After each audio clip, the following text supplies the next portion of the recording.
Amém? Glória a Deus. Nós vamos estar abrindo a palavra de Deus, nós estamos compartilhando um pouco daquilo que Deus tem para falar no meu e seu coração. A palavra do Senhor hoje se encontra na segunda carta do apóstolo Paulo aos Coríntios. 2 Coríntios, capítulo de número 5,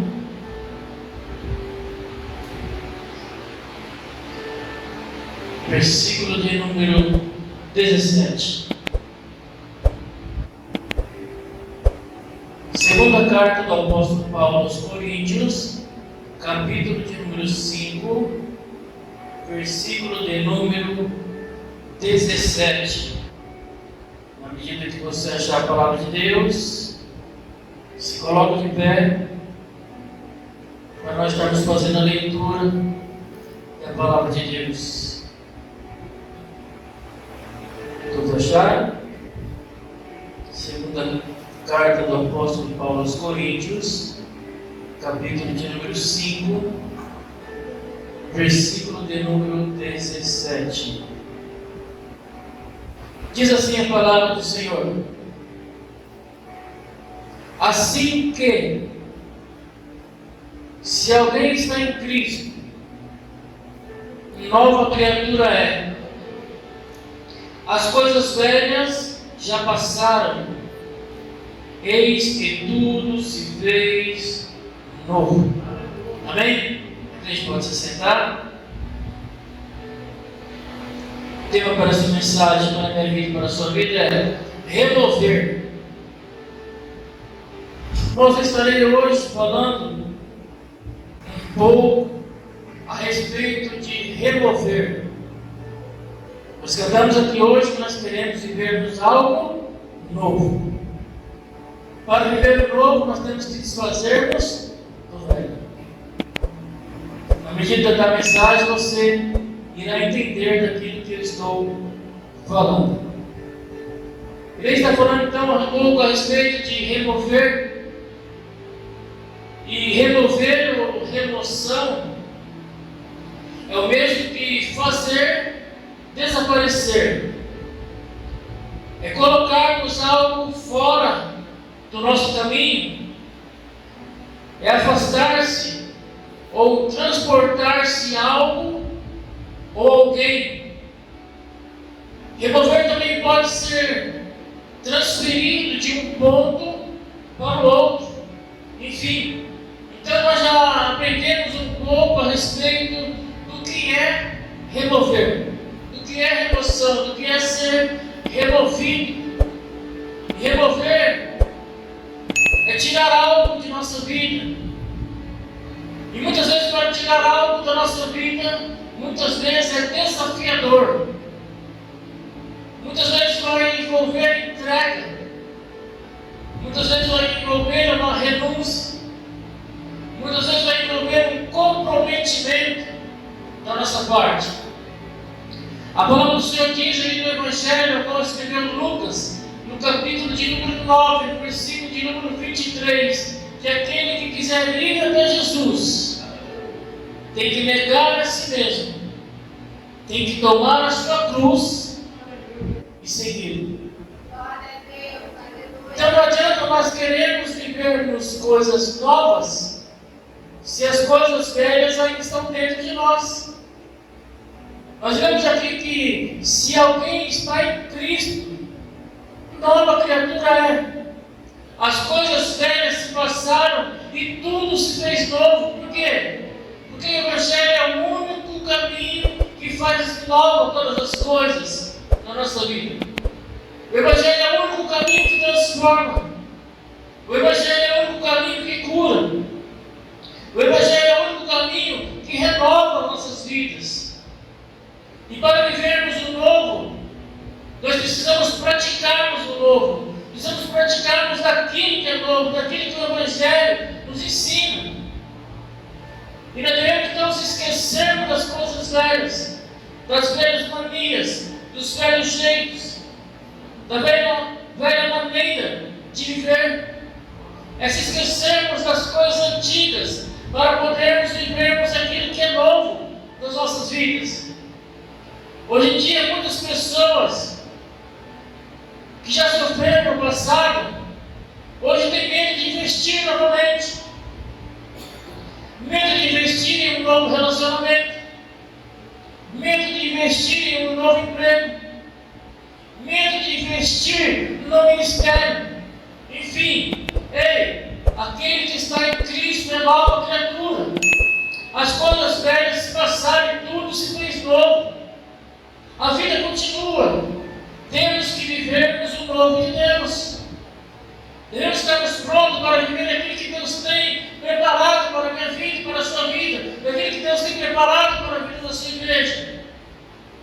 Existem coisas que nós iremos vivermos, existem coisas para nós podermos vivermos, nós temos que removermos da nossa vida, removermos da nossa história. Eu mesmo já perdi várias oportunidades na minha vida, porque eu queria viver a moda antiga, porque eu queria viver uma vida de passado. Só que eu também tinha sonhos, e um dos meus sonhos era ser porteiro. Já falei isso em outra mensagem. Para você, às vezes pode ser um sonho pequeno ser porteiro, mas para mim era um grande sonho. Era o sonho que eu tinha. Quem sabe daqui dentro nossos sonhos é somente nós e Deus.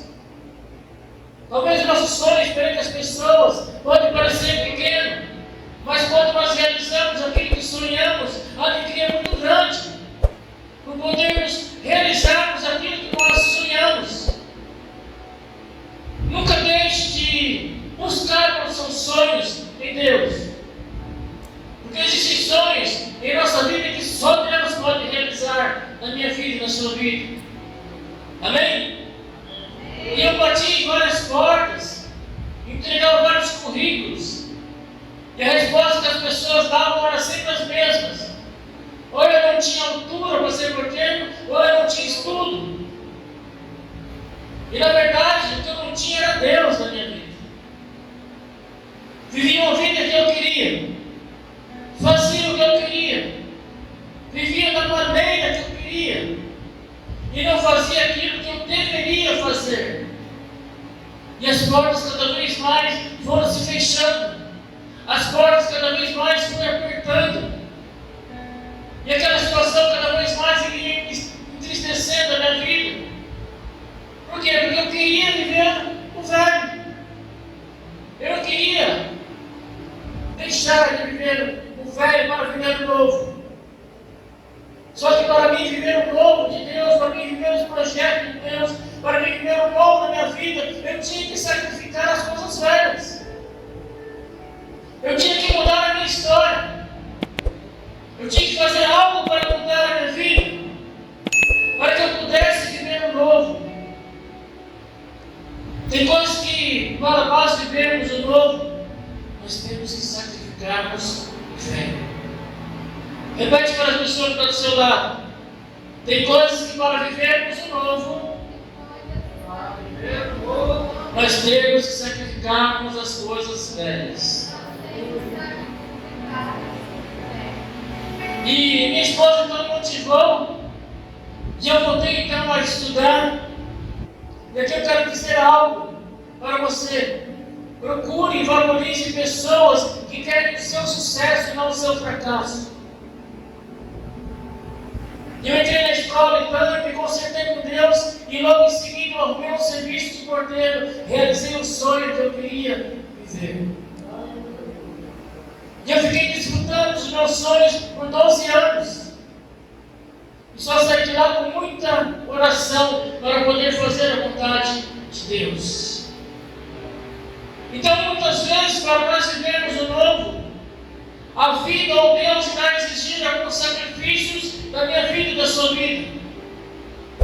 Aquilo que Deus tem preparado para nós é maior do que aquilo que nós pensamos ou imaginamos. Aquilo que Deus tem preparado para nós é muito mais do que aquilo que queremos. em todas as áreas da nossa vida. Seja no nosso lar, seja no nosso trabalho, seja na nossa escola. Se nós queremos vivermos o novo de Deus, nós temos que sacrificarmos o velho e se esperarmos para vivermos aquilo que é bom e aquilo que vai trazer bons resultados na minha vida e na sua vida. É nós nos desapegarmos das coisas velhas para vivermos as coisas novas. É nos apegarmos às coisas do mundo e nos apegarmos às coisas de Deus. Hoje em dia existem muitas pessoas que ainda estão se apegando às coisas do mundo. Deus está o tempo todo dando livramento para elas, mostrando o caminho, ajudando, apontando, oferecendo livramento, prometendo dar uma vida nova, prometendo dar algo novo. Mas elas ainda estão se apegadas às coisas do mundo. E nós estamos falando só de pessoas que ainda não aceitaram a Cristo como seu Salvador. Mas estamos falando de pessoas que estão na própria igreja, dentro dessa igreja, vivendo o velho, não desfrutando do novo, não desfrutando daquilo que Deus tem preparado para nossas vidas. Deus faz novas todas as coisas. E muitas vezes nós falamos assim: mas a minha vida não muda, as coisas não melhoram. Por que será? Será que estamos nos apegando ainda às coisas velhas ou estamos vivendo o novo de Deus? Porque quando nós vivemos o novo de Deus, as coisas se transformam, as coisas se realizam. Deus atende as nossas orações, Deus atende os nossos pedidos, Deus muda a nossa história, Deus muda o nosso cativeiro. Tem muitas pessoas que estão se apegadas ainda nas coisas que o mundo oferece. Igual a mulher de Ló. Lembra da história dessa mulher? Da história da mulher de Ló? Depois você pode estar dando uma lida lá na sua casa, na história da mulher de Ló. Ela está registrada lá no livro de Gênesis, capítulo de número 19, versículo 24 em diante. Ali diz a história assim que Deus ele manda os anjos até a casa de Ló. Ló é sobrinho de Abraão. Deus manda os anjos lá na casa de Ló e fala assim: olha, Deus vai destruir essa cidade, Sodoma e Gomorra. Vocês têm que sair dessa cidade. Vocês têm que sair daqui porque Deus vai destruir essa cidade. E eles então ali passam a noite na casa de Ló. E ao amanhecer então, os anjos pegam ali a família de Ló, pegam Ló, sua esposa, 2 filhas que eles tinham, e ali então eles tiram da cidade e diz para eles assim: olha, foge daqui, escapa daqui da cidade pela tua vida, porque se vocês estiverem lá, vocês vão morrer, mas Deus está dando a oportunidade para vocês fugir. Só que os anjos falam para essa família: olha, vocês fogem daqui e não olhem para trás, não olhem para o passado.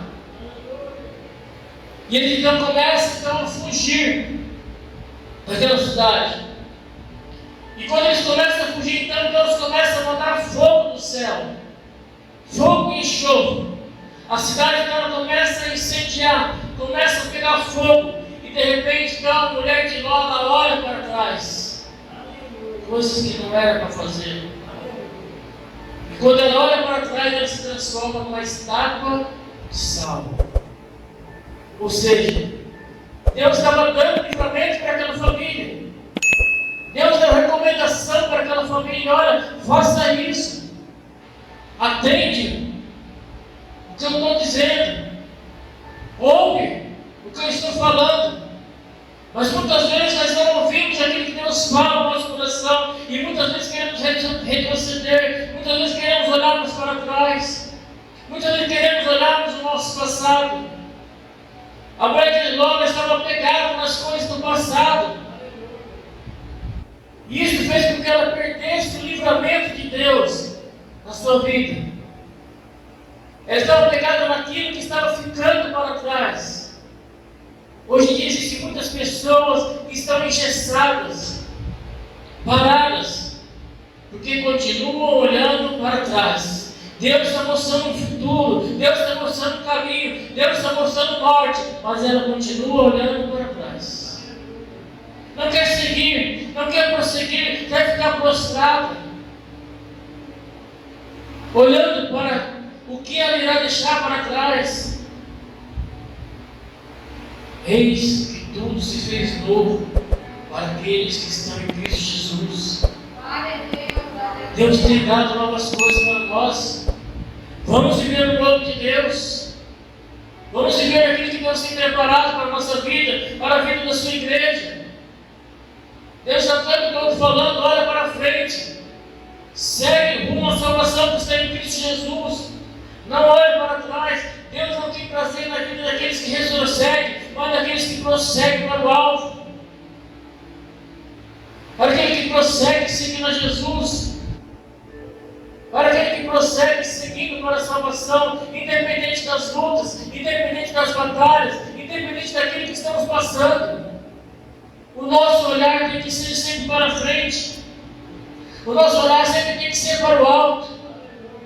Por isso que o salmista, ele olha para os céus, ele leva os seus olhos para o monte, ele fala assim, eu elevo os meus olhos para o monte, de onde virá o meu socorro? O meu socorro vem dos céus, o meu socorro vem do Senhor, que fez os céus e a terra. Os nossos olhos têm que estar fitados em Deus, não fitados nas coisas do mundo, não fitados nas coisas que não vai trazer crescimento na minha vida e na sua vida. Tem pessoas que estão olhando para trás e por elas olharem para trás, elas não querem remover algo que precisa ser removido da sua vida.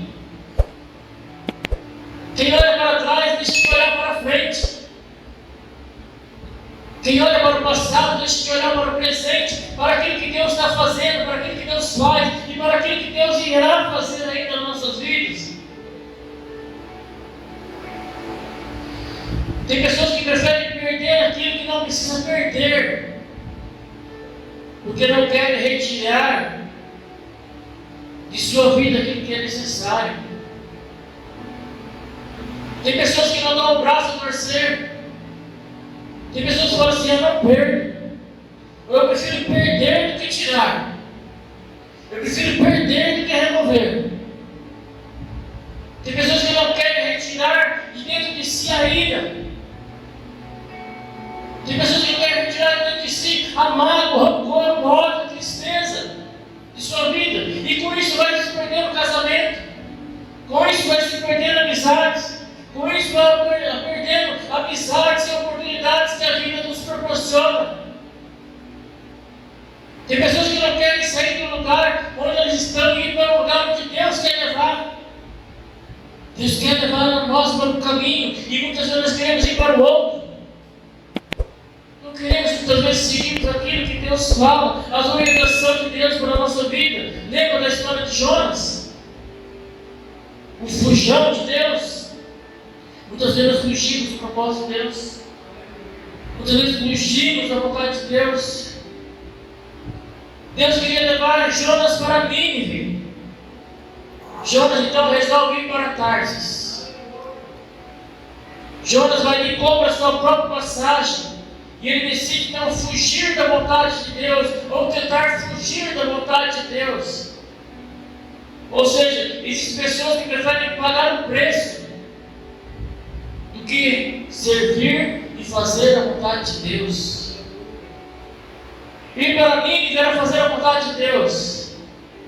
Ir para Tarsis era para fazer a vontade de Jonas. E tem pessoas que preferem fazer as suas vontades ao invés de fazer a vontade de Deus. Fazer a vontade daquele que nos criou. Fazer a vontade daquele que nos formou. Eu costumo dizer, e é pura verdade, quando nós fazemos a vontade de Deus, o maior beneficiado somos nós mesmos. É nós que recebemos o presente de Deus. É nós que recebemos aquilo que Ele tem preparado para a minha vida e para a sua vida. Jonas queria fazer a vontade dele e não a vontade de Deus. E por ele fazer a vontade dele, levanta-se sobre aquele navio que ele estava fugindo uma grande tempestade. colocando em risco a vida de muitas pessoas que estavam naquele navio. E com isso nós aprendemos que às vezes muitas tempestades acontecem em nossa vida e em nossa casa, porque nós queremos fugirmos ou não queremos fazermos a vontade de Deus. Quantas vezes Deus olha para mim, olha para você e fala assim: ora pela sua casa. E nós oramos. E aí vem aquele vendaval. E aí vem aquela tempestade. E ele falou assim: Pai, meu Deus, por que essa tempestade? Eu estou indo na sua casa. Eu estou fazendo a sua vontade. Será que estamos?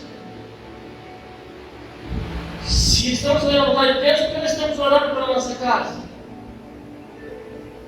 Se estamos fazendo a vontade de Deus, por que nós estamos orando pelos nossos irmãos? Por que nós estamos orando pelo nosso ministério?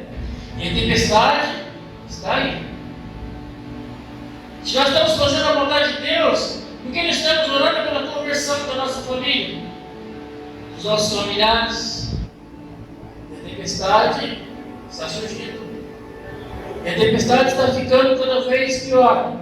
Diz a história aqui que o barco onde Jonas estava quase indo para o fundo do mar, quase afundando.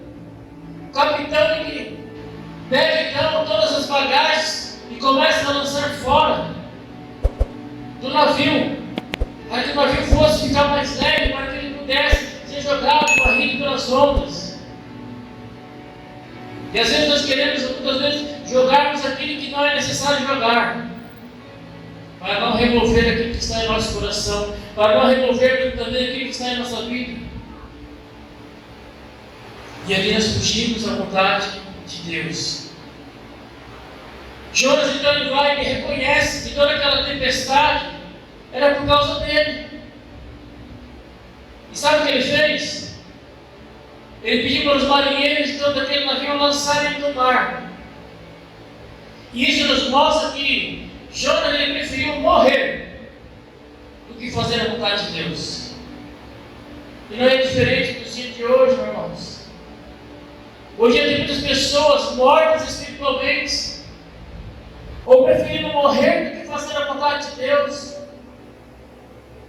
Na mente de Jonas, qual que era?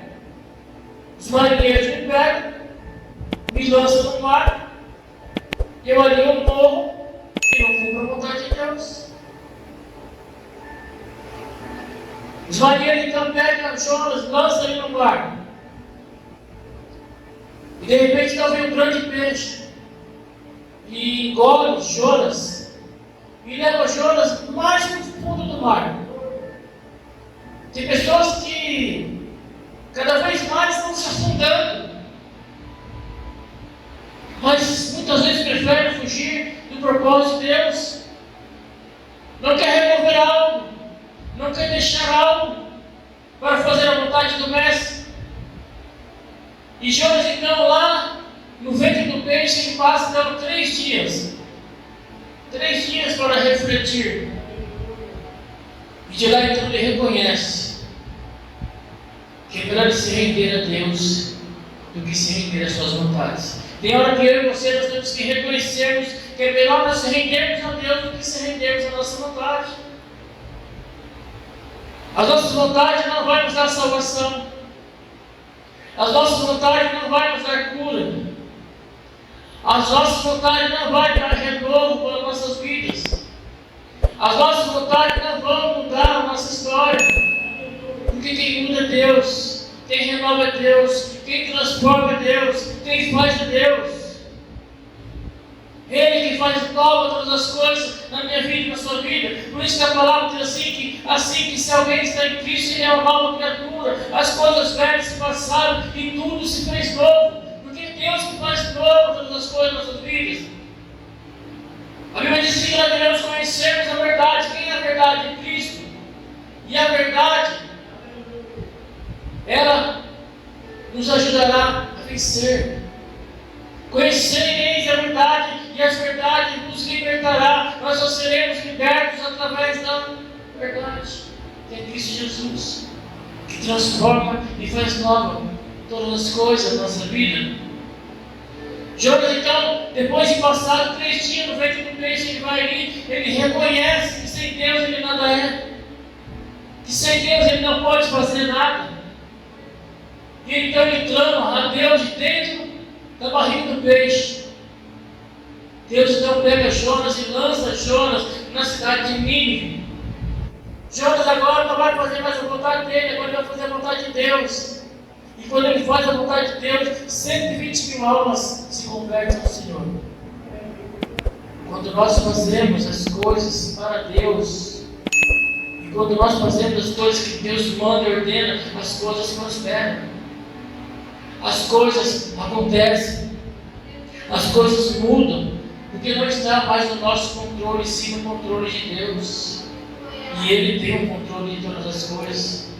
Ele sabe aquilo que é bom para a minha vida e bom para a sua vida. Ele sabe aquilo que nós precisamos, aquilo que nós almejamos.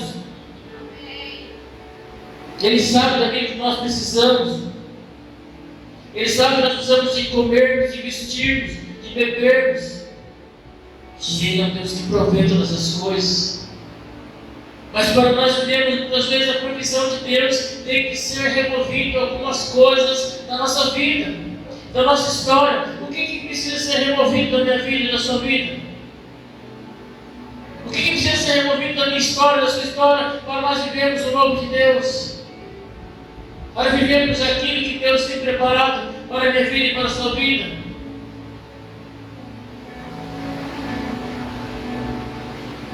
Deus muitas vezes também vai nos levar a lugar também para que nós possamos removermos algumas coisas da nossa vida e da nossa história para vivermos o novo de Deus. Lembra da história de José? José era um homem que tinha sonhos. Deus revelava para José tudo aquilo que ele iria fazer na vida de José através de sonhos.